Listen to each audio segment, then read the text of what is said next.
Kala kala kul tala kul tala kul tala kul kala kala kala kala kala kala kala kala kala kala kala kul tala kul tala kul tala kul কালা কালা গানটার পরে আসলে জীবনটাই মনে হয় পাল্টে যাচ্ছে। সকলেই এটা এটা সেলিব্রেট করছে, সকলে আনন্দ করছে, তা আমি ওই বিষয়গুলোকে না মনোযোগ দিই না। আমি চাই যে মানুষের ভেতরের সকল কালিমা শয়তান সেটা দূর হোক, কারণ আমাদের মধ্যেই শয়তান আলাদা কোনো বিষয় না, আমাদের মধ্যেই তার বাস। দীর্ঘদিন ধরে মার্কিন যুক্তরাষ্ট্রে অবস্থান করছেন বাংলাদেশি নাগরিক শিল্পী আরজিন কামাল। প্রবাসে থাকলেও বাংলা গান নিয়ে কাজ করেন তিনি। বিদেশি ব্যান্ডের সঙ্গে কোলাবোরেশনের মাধ্যমে ভিনদেশি শ্রোতা মহলে পৌঁছে দিচ্ছেন বাংলা গান। চ্যানেল আইয়ের স্টুডিওতে সেই আরজিন কামালের সঙ্গে আজকে আমরা আড্ডা দিব। চলুন, কেমন আছেন? আমি ভালো আছি, আপনি কেমন আছেন? আমি আলহামদুলিল্লাহ ভালো আছি। আপনার বর্তমান ব্যস্ততা সম্পর্কে আগে প্রথমে জেনে নিতে চাই। ব্যস্ততা, বাংলাদেশে আসলাম বেড়াতে, কিন্তু ব্যস্ততা শুরু হয়ে গেল ইন্টারভিউ দিতে দিতে। কালা কালা গানটার পরে আসলে জীবনটাই মনে হয় পাল্টে যাচ্ছে। অনেক মানুষ চিনছে, মানে আমার অনলাইন জীবনের কথা বলছি। আর ব্যক্তিগত জীবন বলবো, যখন এখানে আসলাম এখন মনে হচ্ছে না, আসলে ব্যক্তিগত জীবনেও এটার ছাপ পড়ে গেল। কারণ পরিবারের সময় দিচ্ছি, দেখা গেল প্রচুর কল পাচ্ছি বিভিন্ন জায়গা থেকে। সম্প্রতি আপনার যে গাওয়া গান কালা কালা গানটি বেশ আলোচনায় উঠে এসেছে। এ নিয়ে বলবেন যে আসলে এই গানটা কেন গাইলেন, বা মূলত এই গানটা আসলে কার? গানটা আমারই লেখা, সুর করা। গানটা আমি ওখানে আমেরিকাতে একটি ব্যান্ডের সাথে গান করি, মিস্টিক্যাল জয়রাইড। তো ওরা গানটা যখন শোনে, ওরা গানটা খুব পছন্দ করে। এটা একদমই হার্ডকোর বাংলা ফোক গান। তো ওরা এই গানটা নিয়ে যখন কাজ করতে চায়, আমি নিজেও অবাক হয়েছিলাম যে এই গানটার সাথে কি কাজ হতে পারে, কিন্তু ওরা এত পছন্দ করে। এবং এটার সাথে আরও কিছু ইংরেজি লাইন যোগ হয়, এবং আমাদের ব্যান্ডের যে মিউজিক অ্যারেঞ্জার বা প্রডিউসার, ও গানটাকে প্রডিউস করে, এবং তারপরে তো গানটা যথারীতি আমরা প্রকাশ করি। কিন্তু আমরা যখন বিভিন্ন ফেস্টিভ্যালে যাচ্ছিলাম, আসলে আমরা গানটা শেষ করার পরে বিভিন্ন ফেস্টিভ্যালে গানটা গাইছিলাম আসলে রিলিজ করার আগেই। তো তখন আমরা বুঝি যে গানটার একটা অন্যরকম আবেদন আছে, কারণ মানুষ খুব ভালোভাবে নিচ্ছিল। কিন্তু ওই ফেস্টিভ্যালগুলো কিন্তু আমেরিকান ফেস্টিভ্যাল, ওখানে বাংলাদেশি কোনো দর্শক ছিল না, তারা খুব ভালোভাবে নিচ্ছিল গানগুলো। তা আমার মনের মধ্যে একটু তো কাজ করছিল, তার মানে বাংলাদেশি দর্শকেরও হয়তো খুব ভালো লাগবে। তো ওখানকারই ফেস্টিভ্যাল, যে গানটি আপনারা দেখেন ওটা কিন্তু লাইভ আমরা গিয়েছিলাম। ফেস্টিভ্যালের ফুটেজগুলো নিয়ে আমরা একটা ভিডিও ছাড়ি, আমরা যখন গানটা ফাইনালি রিলিজ করছিলাম। ও নিঠুর কালা দিলে দিয়ে জ্বালা, তুই কোন যমুনাতে লুকায়, আমি তোরই কারণ কিনি বদনাম এখনো মন রঙ্গিলা প্রেমিকা আমার। কালা কালা কালা কালা কালা কালা কালা কালা কুল তালা কুল তালা কুল তালা কুল কালা কালা কালা কালা কালা কালা কালা কালা কুল তালা কুল তালা কুল তালা কুল কালা কালা কালা কালা কালা কালা কালা কালা কুল তালা কুল তালা কুল তালা কুল কালা কালা কালা কালা কালা কালা কালা কালা কুল তালা কুল তালা কুল তালা কুল। ওয়ালটন আবারও মিলিয়নিয়ার অফারে ওয়ালটন ফ্রিজ কিনে আপনিও হয়ে যেতে পারেন মিলিয়নিয়ার।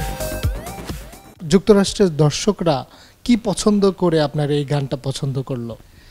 গানটা আমার মনে হয় যে গানটার তাল, গানটার সুর সব মিলিয়ে একটা অন্যরকম আমার এনার্জিটা, গানের যে এনার্জিটা ওটা হয়তো ধরতে পেরেছে, স্পিরিটটা ধরতে পেরেছে। তারা কি আসলে আপনি যে কালা কালা গানটা গাচ্ছিলেন, তারা কি এটা বুঝতে পারছিল, নাকি মিউজিকের সাথে আসলে তারা নাচছিল বা আনন্দ করছিল? মিউজিক আরেকটা কি, আপনার ভোকাল ইজ অ্যান ইনস্ট্রুমেন্ট।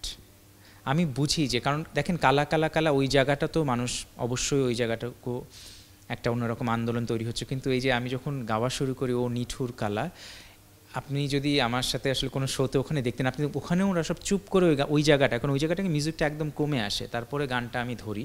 তো ওরা খুবই, আমি ওখানে খুবই মানুষ আমাকে একটা উৎসাহ ওই জায়গাটায় দিত, আমি ওখানেও টের পেয়েছিলাম। কিন্তু তো আমার যেটা মনে হয় যে ভোকাল ইজ অ্যান ইনস্ট্রুমেন্ট, ওখানে এটা আমি জানতে পারি ওখানে গিয়ে আসলে। তো মানুষ সুরের সাথেও সুরের একটা যোগাযোগ করে, সুরের একটা নিজস্ব ভাষা আছে, সেই ভাষা যে কোনো, কারণ আপনি কিন্তু নিজেও অন্য ভিন্ন ভাষার গান যদি আপনি শোনেন, আমি এখনই আপনাকে একটা অ্যারাবিক মিউজিক শোনাবো, আপনার ভালো লেগে যেতে পারে। একটা স্প্যানিশ মিউজিক বা আপনি ব্রাজিলিয়ান যে বিভিন্ন মিউজিকগুলো আছে আপনি শোনেন, আপনি বেশিক্ষণ আপনি স্থির থাকতে পারবেন না, আপনি ওটার সাথে একটা আন্দোলনে আপনি দোলা শুরু করবেন। তো ওই যে মিউজিকের যে ল্যাঙ্গুয়েজ, আমার মনে হয় সেখানে একটা কানেকশন হয়েছে। এবং সব মিলিয়ে আমার মনে হয় ভালো লেগেছে। আমাদের তিনজনের হয়তো পারফরমেন্স সব মিলিয়ে আমি জানি না কোন বিষয়টা কাজ করেছে, কিন্তু দর্শকের কিছু একটা তো ভালো লেগেছে, যার কারণে। কিন্তু আমি যার কারণে বাংলাদেশি দর্শকের সামনে করা হয়নি, কারণ আমি বাংলাদেশি দর্শকের কাছে কিন্তু ওই আসলে এখন বুঝছি মানুষ কতজন আসলে দেখতে পেলো। আপনি সোশ্যাল মিডিয়াতে কিছু দিলে তো সকলে দেখতে পায় না, কিন্তু যখন মানুষ এটাকে নিল, এটার একদম অন্য ধরনের একটা মানে কি বলবো, অন্য ধরনের একটা ব্যাপার হয়ে গেল। এটা এমনভাবে ছড়িয়ে গেল, দর্শক নিজের হাতে এই গানের প্রচার করছে। আপনার ভিডিওতে থার্ড আই গ্লাস ব্যবহার করা হয়েছিল, আসলে এটা কেন ব্যবহার করেছে? এটা আসলে এই দলটা তো আসলে আমি আসার আগেই তৈরি হয়ে গেছে। এই দলের মূল সদস্য কিন্তু ওরা দুজন, ওরা হাজব্যান্ড ওয়াইফ। ওদেরই দলটা হচ্ছে মিস্টিক্যাল জয়রাইড। ওদের প্রথম গানটি ছিল থার্ড আই, ওদের গানটির নাম ছিল প্রথম মিস্টিক্যাল জয়রাইডের। সেখান থেকে ওরা ওই আই গ্লাসটা পরে, এবং আমার তো প্রথমে গ্লাসটা দেখে তো আসলে খুবই ভালো লাগে। আমি পরেই তো আমার খুব মজা লেগেছে, কি এত চমৎকার একটা গ্লাস, অন্যরকম স্টাইল, আমি জীবনে দেখিও নি। মানে একটা পরে আমি যখন ফিলসফিটা জানতে পারি আরও ভালো লেগে যায়। ওটা হচ্ছে আপনার দুই চোখে যখন আমি দেখি, দুই চোখে আমি বিভিন্ন রং দেখি, বিভিন্ন মানুষের উঁচু নিচু ভেদ, জাত পাত, হ্যাঁ, ধর্ম, এগুলো কিন্তু আমি দুই চোখ দিয়ে দেখতে পাই। কিন্তু আমি যখন দৃষ্টি দিয়ে কাউকে দেখব, বা আপনি এমন একটা মুহূর্তে গিয়ে যখন মানুষকে দেখবেন, জীবন মরণ এরকম একটা মুহূর্ত, বা একজন ডাক্তার যখন একটা রোগীকে দেখে কোন চোখে দেখে, মানে ওই যে একটা কিন্তু অন্তর্দৃষ্টি আছে, ওই দৃষ্টিতে সকলে সমান, কোনো ভেদ নেই, মানুষের মধ্যে উঁচু নিচু কিছু নেই। তো ওইটাকেই প্রমোট করা হয় ওই গানে, যে third eye, open your third eye. তো ওইটাকেই সিম্বল হিসেবে ওরা ওই গ্লাসটা পরে। তখন দেখে যে অনলাইনে, এবং গ্লাসটাও তো আসলে ছিল অনলাইনে, তো দেখে এটা তো খুবই চমৎকার একটা গ্লাস, তখন ওরা এটা পরে। এবং সেখান থেকে আমরা যখন ব্যান্ডে পারফর্ম করতে যাই, সেখানে তো আসলে ব্যান্ডে তো নিজস্ব একটা ডেকোরাম আছে, ব্যান্ডে ওরা কীভাবে যাচ্ছে, কি আউটফিটে যাচ্ছে, আমাকেও তো সেভাবেই যেতে হয়। কাজে ওইগুলো আমি কি পড়ছি না পড়ছি, ওই যখন এই যে আমরা তিনজনই ওই গ্লাসটা পড়ি, সবই পড়ি, তো ব্যান্ডের থেকেই প্রোভাইড করা। তো আমার ভালো লাগার জায়গা থেকে, মানে আমার স্টাইল থেকে পড়া, তারপরে আমি যেটা বললাম যে ফিলোসফিটা জানার পরে তো আরও ভালো লাগে। এবং এমনি পারফরমেন্সে দেখা গেল যে ওরা খুলে ফেলে, প্রথম পারফরমেন্সে দেখা গেলো গ্লাসটা থাকে, বাকি সময় কারণ আমরা মাঝে মাঝে তো বিভিন্ন নাইট ক্লাবগুলোতেও পারফর্ম করছি, বা ভেন্যুগুলোতে যেখানে যে রাত্রেবেলা মিউজিক হচ্ছে, তখন কিন্তু ওই গ্লাসটা বেশিক্ষণ পড়া যাচ্ছে না, কারণ সকালবেলা আমরা একটা দিনের আলোতে একরকম, কিন্তু ওই ইনডোর ভেন্যুগুলোতে ওই প্রচুর আলো আধারির মধ্যে কিন্তু আমি পুরোটা সময় পড়ে থাকি, কারণ এটার মধ্যে আমি পেয়েছি লালনকে। এই যে অন্তর্দৃষ্টি, এই যে ফিলোসফির মধ্যে আমি লালনকে পেয়েছি, আমি লালনের ভীষণ ভক্ত। আমি এটা পুরোটা সময় তাহলে আমি এটা ধরে রাখবো, আমি যতক্ষণ স্টেজে থাকি আমি গ্লাসটা পড়ে উঠি ওদের সাথেই। কিন্তু আমি যখন বাঙালি আবার কোনো অনুষ্ঠান করছি, আমার অনুষ্ঠান, কারণ এটা তো ওই ফিলোসফিটা, ওই মেসেজটা ওরা মানুষকে দিচ্ছে, ওদের এটা ওদের একটা স্টেজের ডেকোরাম বা স্টেজের একটা রিচুয়াল, সেটা আবার আমি আমার নিজস্ব পারফরমেন্সে যখন বাঙালি অনুষ্ঠানে করছি সেটা কিন্তু আমি করি না। আমি আমার মতো করে যখন সেখানে আপনি আমাকে আবার অন্যভাবে দেখবেন, ওখানে আমাকে একভাবে দেখবেন। ওখানে আমরা খুব ঝলমলে, আমরা ফেস্টিভ্যালে গান করি খুব ঝলমলে পোশাক পরে। আমার এই গানটি আলোচনায় থাকলেও একটা নেতিবাচক প্রসঙ্গ উঠে এসেছে, সেটি হচ্ছে বলা হচ্ছে যে শয়তানের পূজারী। এই বিষয় নিয়ে আপনি আসলে কি বলবেন? আপনি যদি খেয়াল করেন, বেশিরভাগ মানুষ এটা নিয়ে ভালো কথা বলছে, হ্যাঁ, সকলেই এটা সেলিব্রেট করছে, সকলে আনন্দ করছে।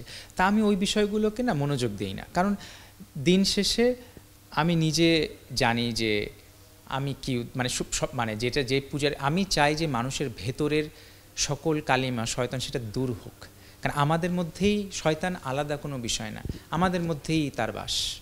হ্যাঁ, আমরাই দুনিয়াটাকে আমরাই ভালো করতে পারি, আমরাই আমাদের আশেপাশের পরিবেশটাকে আমরাই নষ্ট করতে পারি। তো আমি চাই যে ওই কালোটাকে আমি মারতে চাই, আমি ওইটাকে দেখতে চাই না, মানুষের ভেতরের যেটা, যার কারণে আমি বলি যে আমাদের যে ফিলোসফিতে যে বলা হয় যেটা, যে পাপকে ঘৃণা করো পাপীকে না। কাজে পাপীকে, আমি একটা অপরাধীকেও আমি ঘৃণা করতে চাই না, কিন্তু আমি অপরাধীর ওই অপরাধটাকে আমি ঘৃণা করি, যার কারণে আমি মানুষকে ভালোবাসি। মানে এখন মানুষ যেভাবে বলছে, আমি ভালোবাসা দিয়ে আপনি এটা জয় করতে পারবেন। আমার অন্যান্য গানগুলো শুনলে মানুষ বুঝে যাবে আমি কি।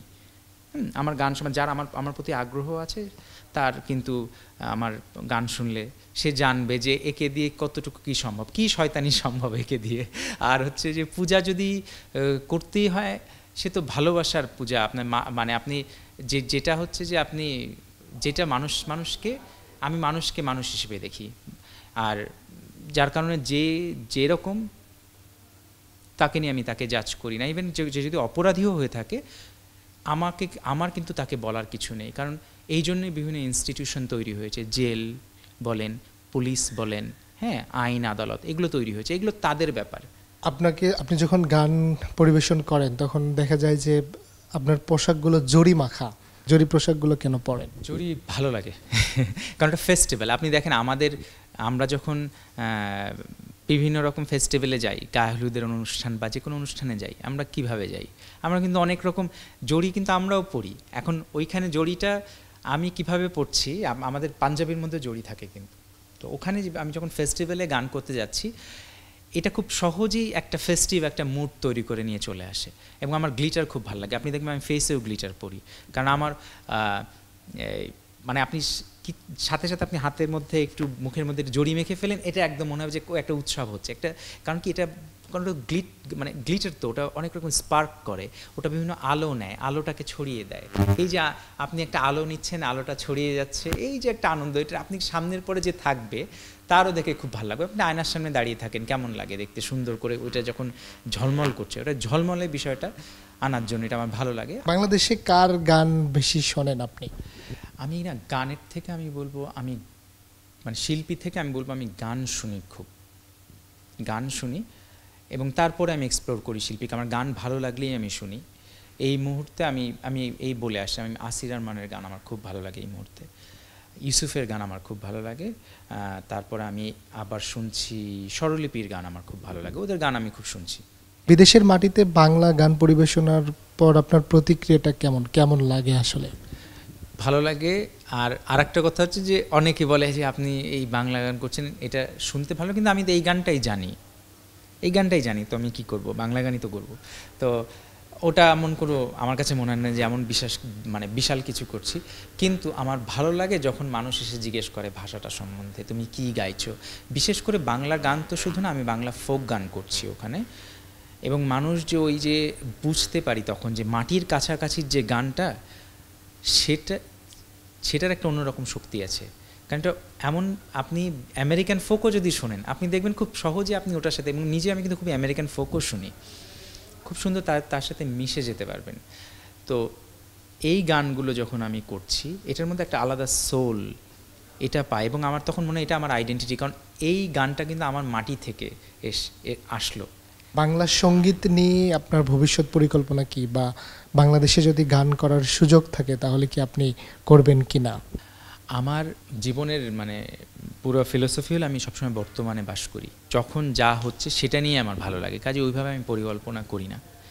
এখন যেটা এই যে এই গানগুলো করছি, গানগুলোই করে যেতে চাই। আমি অবশ্যই বাংলাদেশের দর্শকের সামনে আমি গান করতে চাই। আমি দেখতে পাই সামনে যে আমাকে হয়তো আমন্ত্রণ জানানো হবে বাংলাদেশে গান গাইতে। মাঠ পেরোলে বন্ধুর বাসা, পোহালে রাত আকাশ ফর্সা। মাঠ পেরোলে বন্ধুর বাসা, পোহালে রাত আকাশ ফর্সা। ঘর ভরা দুপুর, নদীর কোলে আকাশ দেখে বন্ধু বাজাও সুর। নদীর কোলে আকাশ দেখে বন্ধু বাজাও সুর।